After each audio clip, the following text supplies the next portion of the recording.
like my love language is words of affirmation, their love language is physical. I don't buy that, right?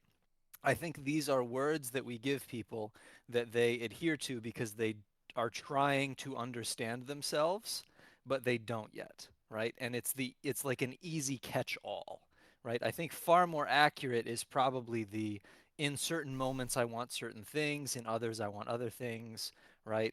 Um, I guess I don't buy that there is this sort of universal, like within my soul I have this type of love language. Um, what was the other thing? Um, the respect, right? I think that people are by default worthy of respect, but I do think they can do things to make them not worthy of respect later. I could agree Um, with that. yeah, okay. Yeah. Because it sounded like people were like sort of always worthy of respect, and I No, suppose I guess No, no, no, I no. think he was saying at a base level before you know, or like, Before you know somebody, you yeah, should be respectful to them. yeah, but until they So do maybe that you're something you won't do the genuinely same. heinous, they deserve but, respect as a but human maybe being. your ex-wife got to know your best friend and decided he was as such not worthy of her respect, right? Oh, this was Um, not ex-wife. This was But somebody who had just arrived on the oh, scene. you sorry, different person. Gotcha. Yeah, yeah. Um, but Somebody who the never met this person. yeah, that's fair. But Okay, yeah, okay. So I will come in and get. I know the love language books and all that have done a lot to save marriages. I like there's just numerically it did a lot. Now it may be because of what Polypsima said.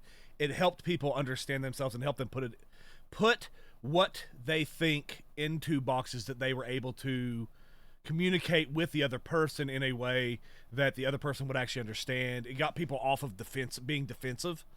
I do think there's something to it because there's people who are very like they express their love to other people through physical touch. They hug, they give them a good, back pat, they give them a, around the shoulders, and there's people who hate being touched.